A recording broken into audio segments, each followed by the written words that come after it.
Salut tout le monde, bienvenue dans cette nouvelle vidéo. J'espère que vous allez bien, que vous avez passé une bonne rentrée, que tout se passe bien pour vous. Nous allons découvrir ensemble cette nouvelle palette de chez Natasha Denona. Alors, je vous ai déjà fait un maquillage avec, que je vous ai proposé sur Instagram, mais aussi dans les shorts sur YouTube. Mais aussi, je vais vous montrer ces petites nouveautés de chez Beauty Wild.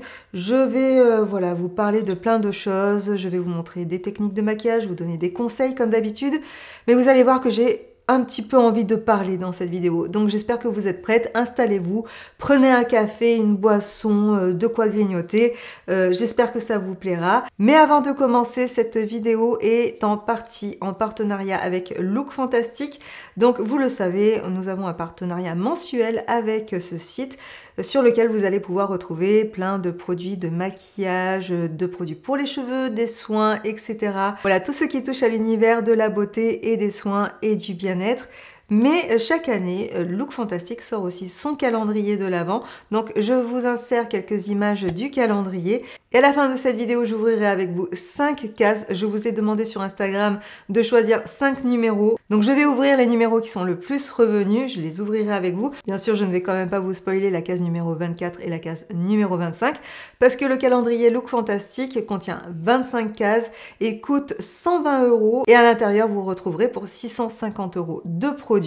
Donc c'est quand même super intéressant. Même si vous n'êtes pas fan des calendriers de l'Avent, ça peut être un bon moyen de s'offrir une grosse box de découverte de produits. Mais par contre, sachez que notre code de réduction que vous allez pouvoir appliquer sur certains produits de cette vidéo n'est pas valable sur le calendrier de l'Avent Look Fantastic cette année. On est un petit peu triste de ne pas pouvoir vous proposer cette belle réduction que l'on vous proposait chaque année sur le calendrier de l'Avent. Mais voilà, c'est comme ça, ce n'est pas nous qui décidons ni de la date de sortie des calendriers, ni de leur prix, ni des codes promo que l'on peut mettre dessus, mais ça reste quand même une très bonne affaire si vous avez envie de faire de belles découvertes. Et puis écoutez, j'ai assez parlé comme ça pour cette intro, donc on passe tout de suite au maquillage. Bon, je vous préviens tout de suite, aujourd'hui j'ai envie de me faire plaisir avec ce maquillage. Je vous ai proposé ces derniers temps pas mal de maquillages faciles, naturels, simples à porter, faciles à réaliser, rapides, etc. Notre but sur cette chaîne, c'est de vous faire des vidéos qui vous apportent toujours quelque chose. On pense toujours à vous, on se demande toujours qu'est-ce qui pourrait vous plaire, qu'est-ce que la vidéo pourrait vous apporter, mais parfois, du coup, on en oublie de se faire plaisir à soi. Aujourd'hui, je vous avoue que j'ai pas vraiment réfléchi au prix des produits, au nombre de produits, au temps que ça va prendre.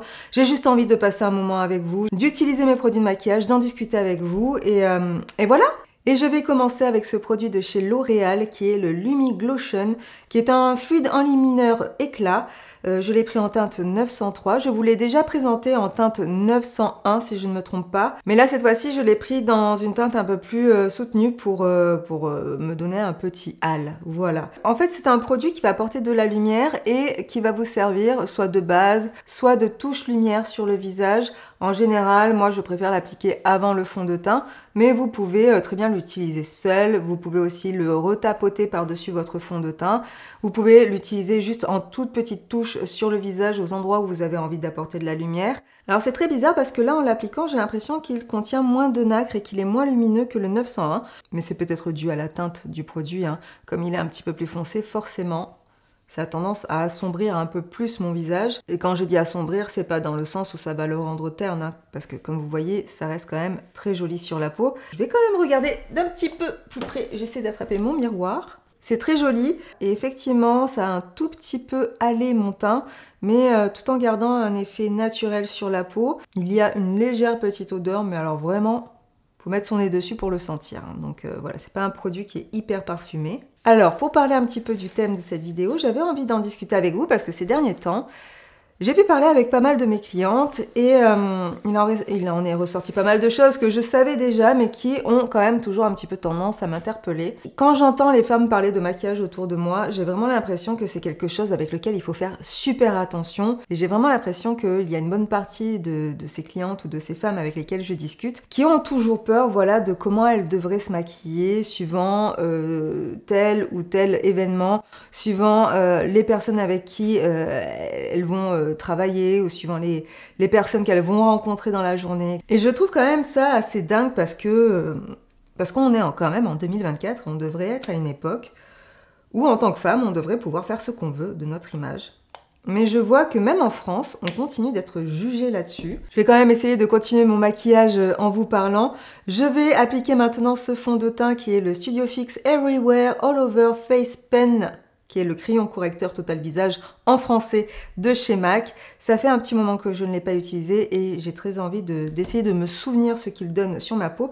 Je crois que c'était pas le fond de teint que je préférais plus que ça, mais écoutez, peut-être que je me trompe. Là, c'est vrai qu'on n'est plus en été, donc les fonds de teint sont plus agréables à porter. Et alors, je ne sais pas si vous connaissez ce fond de teint, mais en fait, c'est un fond de teint avec un packaging assez spécial, que j'aime bien d'ailleurs, parce que je trouve que du coup, c'est beaucoup plus facile à doser, beaucoup plus facile à ranger aussi dans les tiroirs. Il ne prend pas beaucoup de place. Et quand vous voulez le prélever, vous avez juste à appuyer sur le petit bouton et le fond de teint sort. Et je trouve ça vraiment très pratique et assez hygiénique. Pour appliquer le fond de teint, je prends un pinceau d'un kit de chez Jessup. Promis, la vidéo sur les kits de pinceaux arrive bientôt, il faut que je vous la tourne.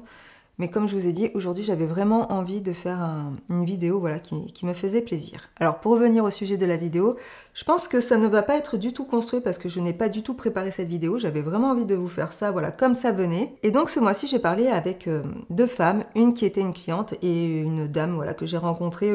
Alors, comment vous expliquer ça que j'ai rencontrée lors d'un salon. Voilà, je suis allée à un salon pour voir des vannes aménagées. Et du coup, j'ai parlé avec une dame qui fait des chantiers parce qu'il n'y avait pas que des vannes, il y avait aussi d'autres choses sur lesquelles on s'est renseigné pour voilà, continuer l'aménagement extérieur de ma maison. Si vous voulez tout savoir, voilà, comme ça vous savez le contexte. Et donc avec cette dame que j'ai rencontrée lors de ce salon qui me présentait voilà, des matériaux pour mon jardin, je sens que cette vidéo va partir dans tous les sens, mais c'est pas grave. Et donc elle me racontait que elle, travaillant sur les chantiers, et donc travaillant dans un milieu où il y a quand même beaucoup d'hommes, elle ne pouvait pas se permettre de se maquiller comme elle le désirait, parce que, voilà, sûrement qu'elle allait pas rentrer dans les détails, mais je suppose qu'elle risquait de soit pas être prise au sérieux, soit d'avoir des réflexions. Et quand elle me racontait ça, je me suis souvenue aussi de ma cliente que j'ai eue la semaine dernière, qui elle est policière et donc qui me disait que de par son métier, elle pouvait pas se permettre non plus de se maquiller comme elle voulait. Et j'ai trouvé ça dommage en fait qu'en 2024, les femmes doivent encore s'adapter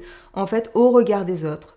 Et plus particulièrement dans les métiers où il y a beaucoup d'hommes, au regard des hommes. Je me suis posé la question, je me suis demandé, est-ce que les hommes, eux, quand ils vont travailler, se demandent s'ils s'habillent de telle ou telle manière ou s'ils vont se coiffer de telle ou telle manière, ce que peuvent en dire les femmes qui vont travailler avec eux, et du coup doivent s'adapter voilà, au regard des femmes, à ce qu'elles peuvent en dire, à ce qu'elles peuvent en penser. J'ai jamais eu vraiment de retour de la part des hommes de ce point de vue-là. Alors je dis pas qu'il n'y a pas d'inconvénient à être un homme, hein. C'est pas du tout ce que je suis en train de dire, mais je remarque en tout cas que quand c'est par rapport à notre image, c'est vrai que j'ai l'impression que les femmes doivent plus faire attention. J'ai terminé l'application du fond de teint, voilà, je vous montre d'un petit peu plus près, je vais baisser la luminosité, comme ça on voit un peu mieux ensemble ce qu'il en est. Et je trouve que le rendu est vraiment pas mal du tout. En tout cas, sur ma peau sèche, je trouve que c'est un fond de teint qui a un très beau rendu à l'application.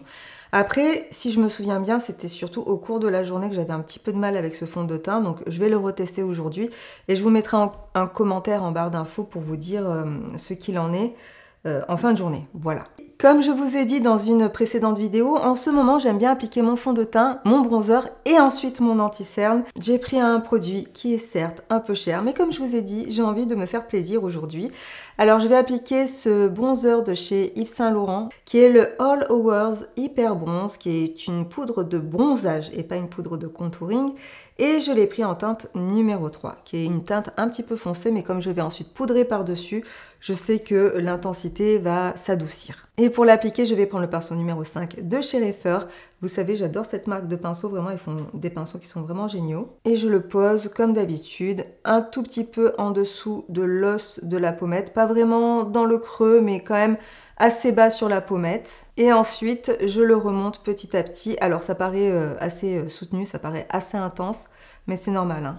Ne vous inquiétez pas, ensuite ça va s'atténuer. Et donc, comme je vous disais, j'ai l'impression que les hommes n'ont pas trop ce type de questions à se poser concernant leur apparence. Alors oui, je suis tout à fait consciente que, par exemple, les hommes qui travaillent dans une banque doivent s'habiller de telle manière. Suivant leur job, ils ont quand même des dress codes qui sont imposés. Et d'ailleurs, je trouve ça tout aussi dommage, hein. Honnêtement, je comprends pas que si vous venez habillé en jean et t-shirt blanc dans une banque, vous ne soyez pas pris au sérieux. Vraiment, le milieu du travail et l'image que l'on doit montrer dans le milieu du travail, je trouve ça toujours super contraignant en fait. Je trouve que ça casse la personnalité des gens parce qu'on s'exprime aussi à travers nos vêtements, à travers notre maquillage, à travers notre façon de nous coiffer. Et c'est vrai que dans le milieu du travail, finalement, on est obligé de rentrer dans des cases. C'est quelque chose qui m'a toujours un petit peu dérangée. Mais bon, on vit dans le monde qu'on vit, on est obligé de s'adapter, bien sûr. Mais c'est vrai qu'au niveau du maquillage, c'est un petit peu dommage qu'on puisse pas se maquiller comme on le désire et comme on le souhaite. Je vais en appliquer aussi un tout petit peu sur le haut du nez. Et pour rattraper un tout petit peu la couleur, que ce soit un peu plus adapté au maquillage de mon visage, je descends aussi le bronzer dans le cou. N'oubliez pas de toujours mettre aussi vos produits un petit peu là derrière l'oreille et aussi sur les oreilles si vous avez les oreilles apparentes. Pour l'anti-cerne, je vais ressortir le Bear With Me de chez NYX Professional Makeup en teinte numéro 4 beige. Et je vais prendre un pinceau de chez Jessup qui est aussi dans un kit.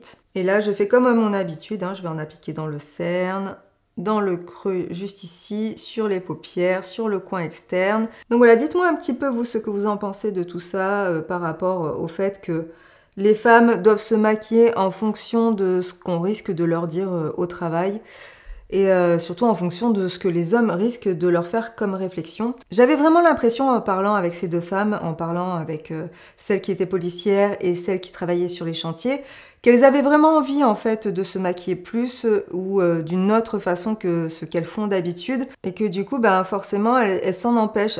Je sais que je suis maquilleuse et que forcément si j'arrive à un job et que je suis maquillée, ça passera évidemment puisque je suis maquilleuse, on s'attend à ce que je sois maquillée, mais parfois je me maquille pas ou parfois je me maquille beaucoup. Et suivant les personnes que je vais avoir en face, forcément la personne va avoir un avis sur mon maquillage, sur mon look, sur mon physique, surtout de toute façon tout le monde a un avis sur tout, c'est évident. Je veux dire moi aussi j'ai beau dire, j'ai un avis sur des choses, j'ai mes propres goûts et forcément je les reporte sur les gens. Mais quoi qu'il en soit, je ne donne jamais mon avis si on ne me l'a pas demandé. Ça, c'est certain. Et surtout, si je donne mon avis, je le donne dans la bienveillance, toujours dans l'idée, voilà, de pouvoir aider la personne à s'améliorer si elle le désire et si elle le souhaite, si mon avis est important ou intelligent pour elle, quoi. Enfin, voilà, c'est comme ça que je vois les choses, de toute façon. Je pars du principe qu'à partir du moment où on ne fait de mal à personne, c'est quoi le problème, en fait? Moi, je serais ces femmes-là, très honnêtement. Alors la police, c'est peut-être un petit peu plus délicat, mais sur les chantiers en tout cas, mais moi j'abuserais encore plus en fait. Je crois que je viendrais outrageusement maquillée. Alors j'en rajouterai des couches et des couches exprès pour que les gens en fait s'habituent à ça. Il faut que je continue à me maquiller, sinon cette vidéo va durer 3 heures. C'est un sujet qui est très très vaste. Hein. Et d'ailleurs, enfin voilà, je pense qu'il faudrait au moins une dizaine de vidéos pour en parler. Et pas forcément quand je me maquille, parce que du coup je n'arrive pas à bien me concentrer sur ces deux choses-là. Et en fait, ce que j'aimerais vraiment, c'est que les femmes se sentent libres de s'habiller, de se maquiller comme elles veulent, sans avoir peur de se sentir jugée. Voilà pour l'anti-cerne. Bah, écoutez, comme d'habitude, hein, mon avis ne change pas sur cet anti-cerne. Je le trouve vraiment excellent. Je sais que soit on l'aime pas, cet anti-cerne. Hein. C'est vraiment très, très... Alors, c'est pas mitigé, c'est très tranché. Enfin, en tout cas, je trouve qu'il a un très bon rapport qualité-prix. Voilà, j'ai envie de retester avec vous, alors bien que je l'ai réutilisé depuis la vidéo, cette poudre de chez Typologie. Voilà, je vais appliquer cette poudre par-dessus mon bronzer. Et vous voyez du coup ce que ça fait? En fait, ça atténue vachement le bronzer. Et ça permet aussi de le fixer un peu plus. En tout cas, je trouve, moi, que cette technique, ça fixe bien les produits de cette manière. Moi, je suis très très fan des produits crème. Alors là, c'est un produit poudre, hein. Rien à voir. Mais... Je divague un petit peu, mais bon. Moi, j'aime beaucoup les produits crème parce que justement, après, on peut les fixer avec la poudre libre et moi, je suis une grande adepte de la poudre libre. Je me répète, je sais, hein, mais écoutez, au bout d'un moment, au bout de 400 vidéos, si on se répète pas un petit peu... Donc, je vous montre un côté fait, un côté pas fait, le côté pas fait, le côté fait. Cette poudre, vraiment, elle est magnifique. Je dois dire qu'elle est vraiment très, très jolie. On demande juste un tout petit peu plus de teinte chez Typologie, mais bon... Allez, je fais l'autre partie. Et donc, pour continuer dans le sujet voilà, de tout ça par rapport à ce que les gens pensent du maquillage, alors j'ai une autre idée de vidéo encore là-dessus. Je vous la garde pour un peu plus tard parce que je sais pas si je me sentais trop de la faire aujourd'hui, mais c'est vrai, je vais vous avouer, enfin je vais vous le dire très très honnêtement, c'est une vidéo avec un titre très putaclic. Voilà, c'est comme ça qu'on dit dans le métier quand on fait des titres.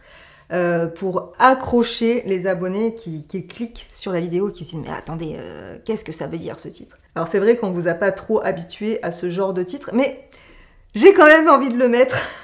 Voilà, au moins vous savez, les personnes qui auront regardé cette vidéo sauront le jour où je la sortirai. Ça a à voir justement avec le sujet du maquillage et le regard des autres, et plus particulièrement avec le regard de votre partenaire. Et cette idée de vidéo, ça fait vraiment un petit moment que je l'ai en tête et que j'ai envie de vous la faire, mais que j'ose pas. Voilà. C'est nul parce que je suis en train de vous dire, oui, dans la vie, faut oser, faut pas tenir compte du regard des autres. Mais vous savez, moi, je suis comme tout le monde, hein. Sur certains points, il y a des choses sur lesquelles je n'ose pas encore. Autant je suis très confiante sur le maquillage, sur mon rapport au maquillage, sur mon rapport à mon image, à mon physique. Alors oui, j'ai des complexes, évidemment. Je suis aussi très pudique. Il y a des choses que je ne montrerai pas, non pas par manque de confiance en moi, mais aussi par éducation. Mais je m'égare, hein, je m'égare beaucoup. Mais tout ça pour dire, alors vous allez vous dire, mais quel est le rapport ? Bah écoutez, je regardais Love is Blind avec mon chéri l'autre jour. Je ne sais pas si vous connaissez le principe de cette émission qui passe sur Netflix. C'est en fait des gens qui choisissent de se demander en mariage alors qu'ils ne se sont jamais vus. Voilà, pour faire court en fait. Et bon, au bout d'un moment, il arrive dans l'émission où ils se rencontrent. Dans un des couples, justement, il y en a une qui est maquilleuse. Et là, alors, elle commence à parler de son métier avec son prétendant. Et je pose les pinceaux 2 secondes. Parce que ça m'a... Et donc, elle demande à son prétendant ce qu'il pensait de son métier. Voilà. Alors moi, chose que j'aurais jamais pensé à demander, parce qu'il va de soi que ça vient avec moi, hein, forcément. Donc si on m'aime, on se pose pas de questions sur mon métier. Et donc il lui disait qu'effectivement, il avait un gros a priori sur les maquilleuses. Si je me souviens bien, bon bah déjà du fait que ça pouvait être des personnes très superficielles, hein, bah oui, effectivement, le maquillage c'est tellement superficiel que voilà, le fait qu'on s'applique du maquillage, forcément, nous sommes des personnes superficielles, bien évidemment, on n'a rien dans la tête, hein. Je crois qu'il avait aussi un doute sur le fait que, voilà, c'est pas vraiment un métier sur lequel on peut avoir une carrière, quoi. Donc, j'étais mort de rire en regardant ça. J'ai regardé mon chéri en me disant, bah dis donc, j'ai quand même de la chance, enfin... Non, c'est pas que j'ai de la chance, c'est que c'est normal, mais je sais que je suis avec quelqu'un qui fera tout pour que justement j'atteigne mes objectifs en matière de... Même des fois un petit peu trop. Des fois même il est plus motivé que moi, des fois. Mais voilà, en tout cas, je sais que je suis contente d'avoir cette personne-là avec moi dans ma vie qui n'a pas un regard négatif sur mon métier. Cette vidéo que j'ai envie de vous faire, c'est pas forcément pour faire de la provocation. N'oubliez pas que les titres sur YouTube, c'est très souvent pour que les gens aussi cliquent dessus. C'est pas pour vous prendre forcément pour des cons, hein. C'est juste parce que pour que la vidéo soit mise en avant sur YouTube, il faut que les gens cliquent dessus. Et parfois, des titres trop simples ou trop faciles, ça fonctionne pas. Donc forcément, des fois, on est obligé de faire des titres un petit peu second degré. Pour que vous ayez envie de regarder la vidéo. J'essaie vraiment d'être la plus honnête possible quand je vous parle ici dans les vidéos. Je vois pas pourquoi on vous cacherait des choses. Et je veux pas que vous sentiez non plus prise pour des imbéciles. Voilà, quand on fait un titre un peu comme ci ou quand on fait un aperçu un peu comme ça fait partie du jeu en fait sur YouTube. Et voilà, on fait pas ces vidéos pour qu'elles tombent dans les oubliettes. On a envie qu'elles soient vues, on a envie qu'elles soient regardées, on a envie de les partager avec vous et donc forcément, on essaie de mettre en place plusieurs choses pour que vous cliquiez sur la vidéo et que vous passiez un petit moment avec nous. Je passe maintenant au maquillage des yeux, il était temps. J'espère qu'on n'est pas déjà une demi-heure de vidéo parce que sinon, ça va être une catastrophe.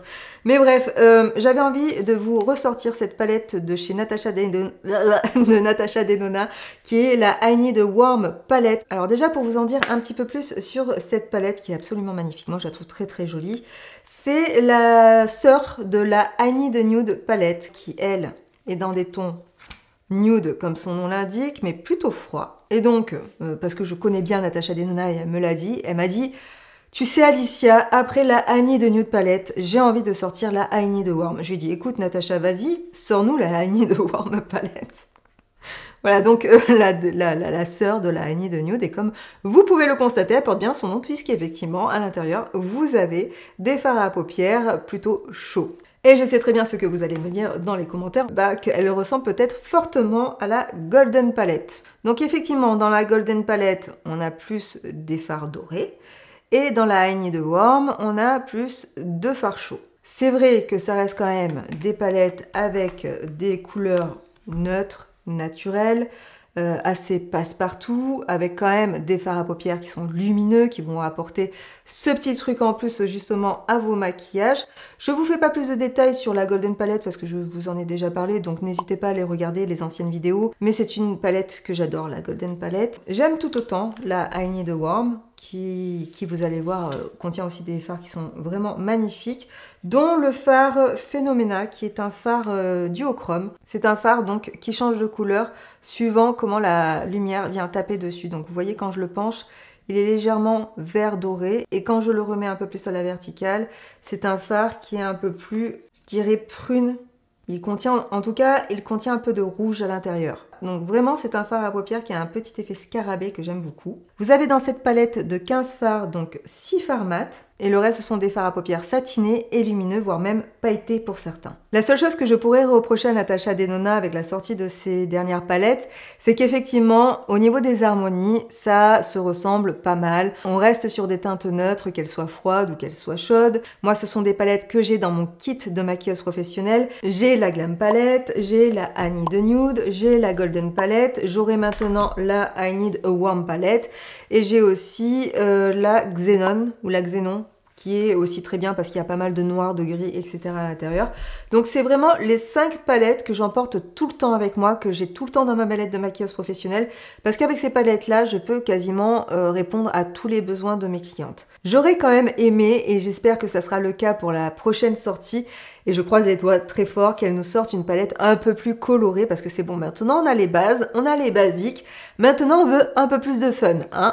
Natasha Denona, s'il te plaît, sors-nous un truc un peu plus coloré. Alors je vais commencer avec l'application du fard à paupières Mellow, que je vais uniquement poser sur ma paupière fixe, parce que j'ai poudré mes paupières avec la poudre libre de chez Typologie. Mais là, je réapplique tout simplement ce fard à paupières pour m'aider ensuite à faire de plus jolis dégradés. Vous voyez, il n'y a pas une très grande différence hein, entre la couleur de ma peau et la couleur du fard à paupières. Il est peut-être légèrement saumoné. Ensuite, je vais prendre un crayon de chez Yves Saint Laurent. Alors là, il y a écrit Yves Saint Laurent, donc j'ai le droit de dire Yves Saint Laurent, j'ai l'impression, non? Donc c'est les crayons de la gamme Lines Liberated qui sont waterproof, et j'ai choisi la teinte numéro 2. Et je vais l'appliquer sur mon ras de cils inférieur. Alors j'ai eu une personne dans les commentaires, alors je sais plus si c'est sur Instagram ou si c'est sur YouTube, qui m'a demandé pourquoi je commençais par le bas de mes yeux. C'est tout simplement parce que quand je commence par le bas, et du fait que j'ai les paupières tombantes, ça me permet ensuite d'étirer la couleur. Et par ce geste, en fait, ça me permet vraiment de pouvoir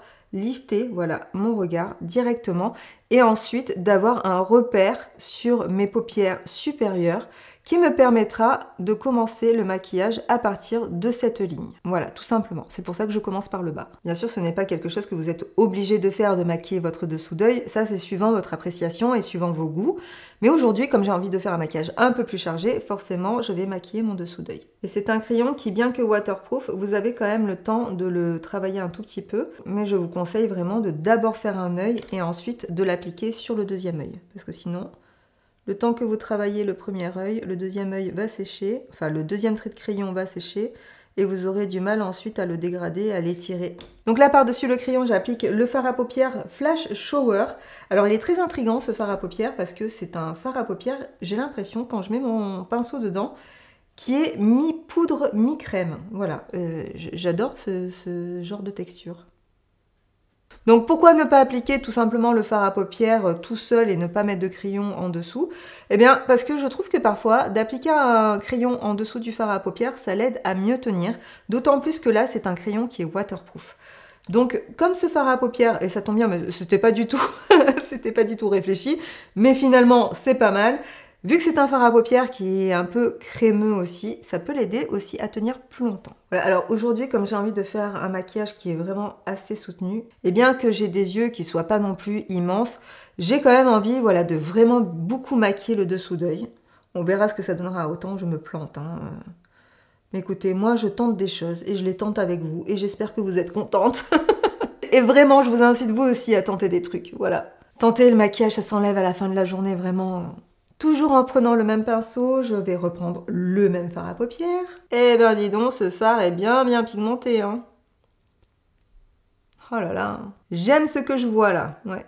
C'est très joli. C'est très très joli. Donc là, vous voyez, j'ai appliqué le fard à paupières dans le coin externe de l'œil. J'ai repris le pinceau précédent, le pinceau de chez Reifer, avec lequel j'ai appliqué le fard à paupières Mellow, qui est le fard à paupières beige que j'ai appliqué juste au-dessus. Je me sers de ce pinceau sur lequel je n'ai rajouté aucun fard à paupières, aucune matière, pour dégrader la fin de la couleur. Et quand je dis la fin de la couleur, en fait, c'est tout simplement le bord de la couleur, le bord du fard à paupières Flash Hour, le marron. Et je me sers aussi du même pinceau pour dégrader légèrement le dessous d'œil, pour que ça ne fasse pas juste un trait sous l'œil. Ça, c'est quelque chose que je vois assez souvent. Alors, c'est pas grave, hein, c'est que du maquillage, et si vous, ça vous plaît, continuez de le faire. Mais je trouve que de dégrader le trait là sous l'œil, de le fondre un tout petit peu, ça adoucit un peu le regard. Voilà, quand on le laisse juste poser comme ça, juste un trait, parfois, ça peut avoir tendance à durcir un petit peu le regard, et même parfois à vieillir un petit peu le regard. Voilà. Donc après, vous faites vraiment comme vous voulez, mais c'est un petit conseil que je vous donne. Pensez toujours à un tout petit peu dégrader, un petit peu fondre. Et vous voyez dans ma technique, je viens poser le fard sur le coin externe de l'œil. Je ne dépasse pas forcément de l'œil. Mais par contre, c'est quand je vais le dégrader que je vais l'étirer, que je vais le faire dépasser de l'œil. Voilà, comme ceci. Vous voyez, je l'étire et je l'amène un peu vers l'extérieur et vers le haut pour lifter. Et vous voyez ce qui se passe, c'est que quand on dégrade la couleur, très souvent, on perd de l'intensité. Donc dans ces cas-là, ce que je vous conseille, c'est de venir appliquer une deuxième fois la couleur dans le coin externe de votre œil. Parce que vous voyez, ici j'ai dégradé ma couleur une première fois. Ici je l'ai dégradé une première fois et j'ai ajouté de la couleur une deuxième fois. Et encore une fois, je vais dégrader la couleur beaucoup plus subtilement. Je vais essayer de garder cette intensité dans le coin externe. J'ai appliqué du crayon marron dans la muqueuse. Maintenant, je vais passer au fameux fard à paupières Phenomena, qui est le fard à paupières qui est duochrome. Je crois que j'ai fait cette vidéo uniquement pour ce fard à paupières. Regardez-moi cette beauté. Je l'applique sur le bombé de mon œil avec le doigt parce que je trouve que les fards à paupières lumineux s'appliquent beaucoup mieux au doigt qu'au pinceau. Ce fard à paupières est magnifique. Il est fin sur la peau. Regardez, comme c'est beau. C'est très beau. C'est très beau. Je vais en rajouter encore. J'allais mettre mon doigt dans un autre fard, mais je sais pas. J'ai été à nouveau attirée par le Phenomena. Donc, écoutez, voilà, on n'en a jamais assez. Je vais choisir un autre fard à paupières maintenant. Difficile de passer à autre chose après celui-ci. Je pense que je vais appliquer le fard à paupières Snug.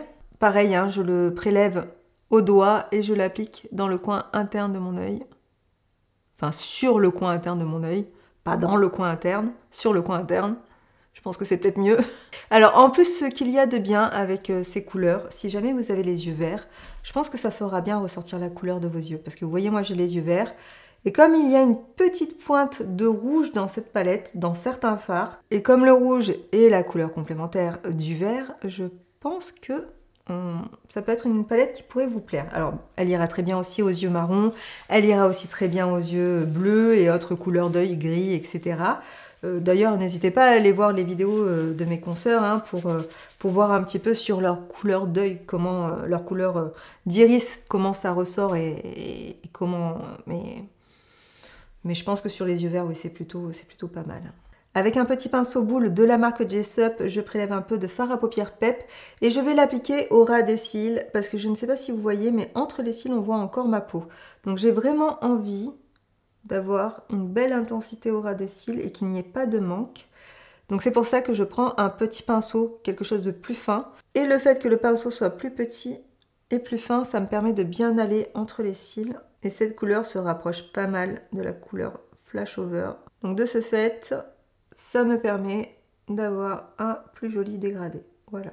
Ensuite, je vais prendre avec un autre pinceau le fard à paupières Elm et je vais l'appliquer tout simplement juste là, sur l'arcade, j'arrive plus à parler, sourcilière, pour apporter une petite touche de lumière juste ici. J'ai pas terminé de faire mes sourcils, hein. Ils sont pas terminés, ils sont juste fixés mais pas maquillés. Ça va faire ressortir un tout petit peu plus la ligne de faire ça. Vous voyez cette petite touche de lumière qu'apporte le fard Elm sur l'arcade sourcilière? Je trouve que ça finit le maquillage, en tout cas l'application des fards, et ça aide à faire un plus joli dégradé et à mieux fondre les fards les uns dans les autres. Moi j'aime bien toujours reprendre un tout petit peu le pinceau précédent, voilà, pour les fondre l'un dans l'autre et étirer encore un peu plus le maquillage. Moi j'aime bien les maquillages bien étirés. C'est mon petit côté années 80 ça. Hors caméra, j'ai fait un petit ras de cils noir, j'ai mis mon mascara et j'ai terminé de maquiller mes sourcils. Je vais maintenant passer au blush avec le Make Me Blush de chez Yves Saint Laurent en teinte numéro 54. J'espère que la teinte ça ira, que ça ne sera pas trop foncé. Pour ce genre de produit, j'en applique d'abord sur le dos de ma main et ensuite seulement je le travaille au pinceau parce que si je le mets directement sur ma peau, j'ai peur que ça fasse un petit peu too much. Je l'applique sur le haut de ma pommette. Alors, est-ce que ça va aller? Je trouve que ça se marie bien avec mon petit haut. Et vous voyez, je l'applique avec un petit pinceau par tapotement. Et j'étire un tout petit peu vers le haut. Oula! Ah oui! C'est bien pigmenté! Chaque fois, je me fais avoir avec ces blushs, ils sont tellement pigmentés. Je reprends mon pinceau fond de teint et j'estompe un peu la couleur. Alors, en tout cas, ça donne bonne mine, hein. Allez hop, un petit coup de poudre par-dessus. Je passe maintenant au maquillage de la bouche avec ces nouveautés de la marque Beauty Wide. On vous a très souvent parlé de leur fameux fard à paupières qu'on adore avec Émilie. Et donc là, nouveauté avec ces crayons à lèvres qui sont les Lip Perfector. Ce sont des crayons avec une mine qui est rétractable, donc vous pouvez voilà, la monter, la descendre. Il n'y a pas de petit taille crayon, mais il n'y en a pas besoin car c'est une mine qui est extrêmement fine. Donc faites bien attention, ne sortez pas trop la mine quand vous appliquez le crayon sur votre contour des lèvres parce que vous risquez de casser la mine. Donc vraiment sortez-le très peu. Alors pour le moment il n'y a que 4 couleurs, mais j'espère qu'elles agrandiront leur gamme. Donc vous avez la teinte Daily Rose, la teinte Rosy Nude, la teinte Contour, ainsi que la teinte Brownish. Et je pense que pour aujourd'hui, je vais me tourner vers la teinte Daily Rose. Et ensuite, j'applique le crayon sur mon contour des lèvres. Donc comme ceci, d'abord l'arc de Cupidon, le centre ici. Je pars ensuite des commissures et je rejoins l'arc de Cupidon. Pour la lèvre du bas, pareil, je pars des commissures et je rejoins le centre. Très jolie cette couleur, j'aime beaucoup. Le Daily Rose, là, il est plutôt très sympa. Et une fois que j'ai fait le contour, ce que j'aime bien faire, c'est crayonner l'intérieur de la lèvre. Je ne cherche pas à complètement remplir la bouche, mais ça me permet par la suite de ne pas avoir juste un contour des lèvres hyper marqué. Et aussi, ça permet au rouge à lèvres de tenir un peu plus longtemps. Donc, je vais regarder ce que je vais mettre comme rouge à lèvres parce que j'ai toujours pas décidé. J'ai pas du tout préparé cette vidéo, c'est génial. Pour le rouge à lèvres, j'ai choisi cette petite nouveauté de chez Fenty Beauty qui est le Gloss Bomb Sticks en teinte Fenty Glow. Et ça, ce sont des rouges à lèvres qui sont très hydratants. C'est sous forme de baume. Et je vais le mettre par-dessus. Eh bien écoutez, je trouve que les deux ensemble font un très joli combo. Juste pour vous montrer la tenue des crayons Beauty Wide, regardez, ils sont longue tenue. J'ai beau essayer de les enlever avec un mouchoir en frottant très fort, ils ne partent pas. Donc si vous cherchez des crayons à lèvres qui sont précis, qui glissent bien sur la lèvre, mais qui une fois posés sont bien fixés et ne bougent plus, je vous conseille vraiment ceux-là. En plus, je crois qu'ils sont à petit prix, hein. C'est grand max 15 € je crois le crayon. C'est 14 € et quelques, mais bon, je vous arrondis ça à 15 €. Mais voilà, si jamais vous avez envie de les tester, ils sont géniaux. Et si en plus, après, dans votre panier, vous avez envie de mettre quelques fards à paupières, n'hésitez pas parce qu'ils sont vraiment top. Et voici le maquillage terminé et j'espère que même si de votre côté vous n'êtes pas du genre à vous maquiller de la sorte, vous avez quand même apprécié les différentes étapes de ce maquillage ainsi que mon avis sur les produits que je vous ai présentés. Mais restez bien avec moi parce que comme je vous l'ai dit en début de vidéo, il est maintenant temps d'ouvrir 5 cases du calendrier de l'Avent. Donc si vous n'avez pas envie d'être spoilé, c'est peut-être le moment de quitter cette vidéo. Et pour les autres, pour les petites curieuses, restez avec moi. J'ai installé le calendrier de l'Avent juste à côté de moi. Désolée, j'ai le micro qui est un petit peu plus loin que d'habitude, donc j'espère que vous m'entendez bien. Je vais parler un tout petit peu plus fort, donc excusez-moi si je donne l'impression de crier, mais c'est pas pour vous agresser, hein, promis. Donc voici le calendrier de l'Avent et comme vous pouvez le voir sur chaque côté vous avez des petits tiroirs qui rentrent et qui sortent du calendrier, mais vous avez aussi la face avant et donc comme je vous disais il y a 25 cases dans ce calendrier, donc la plus grosse se trouve juste ici, mais on ne va pas les ouvrir, hein. On ne va pas ouvrir la case 24 et la case 25. Donc j'ai ma petite feuille avec les numéros qui sont le plus ressortis sur Instagram. Donc pour le premier numéro j'ai le numéro 7, voilà, j'ai trouvé la case numéro 7, donc découvrons ensemble ce qui se trouve à l'intérieur. Il s'agit d'un produit de chez First Aid Beauty qui est le Face Cleanser, donc un nettoyant pour le visage qui convient aux peaux sensibles. Alors, je ne sais pas si c'est lui qui sent bon ou si c'est un autre produit dans le calendrier de l'Avent, mais dès que j'ai ouvert le calendrier de l'Avent, ça sentait vraiment très très bon. Ensuite, nous allons ouvrir ensemble la case numéro 5, qui fait partie de mes chiffres préférés. Mes deux chiffres préférés à moi, c'est le 5 et le 8. Peut-être parce qu'ils sont ronds comme ça, ils ont l'air accueillants. Donc dans cette nouvelle case, nous avons un produit de chez Glow Hub. Voilà, c'est un produit pour les lèvres qui contient du collagène et au niveau de la couleur, c'est une couleur un peu passe-partout. Ah, ça a l'air d'être un gloss. Très joli. Belle petite couleur et produit plutôt sympa au niveau du packaging. Ensuite, nous avons la case numéro 14. Donc ici, nous avons un produit de chez Wow, qui est une marque de produits pour les cheveux. Et donc, il s'agit du Lift Spray, qui apparemment apporte du volume pour les cheveux plats. C'est une marque dont j'entends très souvent parler et qui est très souvent recommandée, que ce soit par les coiffeurs ou par les créatrices de contenu beauté sur YouTube. Enfin bon, bref. Voilà, j'en entends très souvent parler. Par contre, là, j'avoue que concernant le volume, c'est pas forcément le type de produit dont j'ai besoin, mais pourquoi pas, je peux toujours le donner à quelqu'un. De toute façon, ce n'est pas très grave. Je viens d'enlever le produit Glow Up de ma main et ça sent un peu la pastèque ou le melon. Un truc dans le genre. Je ne saurais dire, mais ça sent un petit peu le fruit. Ensuite, vous m'avez donné le chiffre numéro 12. Et là, nous avons un produit full size. J'ai l'impression, donc il s'agit d'un produit de la marque Avino. Avino. Pas Avinou. Avinou, ça serait mignon, n'empêche. Ça, c'est une marque que je vois très souvent quand je vais aux États-Unis, qu'on retrouve dans les parapharmacies américaines. Donc là, il s'agit d'une lotion pour le corps, pour les peaux normales à sèche. Oh, ça c'est top. Qui hydrate apparemment pendant 48 heures et on a 100 ml de produit. Et pour terminer, vous m'avez demandé la case numéro 19, que vous ne voyez pas mais qui est ici tout en bas. C'est une grosse case et à l'intérieur, nous avons un produit, je reconnais ces packaging, de la marque Elemis. Il s'agit d'une crème de jour hydratante anti-rides. C'est un gros pot, c'est un full size. Nous avons 30 ml de produit à l'intérieur et contient du pro-collagène marin. Voilà, donc ça aussi j'adore. Je me suis mise cette année aux produits de soins à base de collagène et je trouve que ça a un bel effet hydratant sur la peau. En tout cas, moi ça convient bien à ma peau sèche. Et vous voyez, c'est un gros pot, donc il y a de quoi faire. Voilà, merci à tous et à toutes d'avoir suivi cette vidéo en ma compagnie. J'espère qu'elle vous a plu. Si c'est le cas, comme d'habitude, n'hésitez pas à liker la vidéo. N'hésitez pas aussi à me laisser un commentaire pour dire ce que vous en avez pensé. N'hésitez pas aussi à nous rejoindre sur Instagram, sur lequel nous publions du contenu exclusif, et à vous abonner à notre chaîne et à activer la petite cloche. Ça fait beaucoup de choses, je sais, mais rassurez-vous, c'est vraiment très simple. La petite cloche, c'est aussi pour que vous puissiez recevoir des notifications quand on sort des vidéos. Voilà, bah écoutez, cette vidéo est terminée. Je vous fais plein de bisous, prenez bien soin de vous et à très bientôt ici sur YouTube. Bye bye!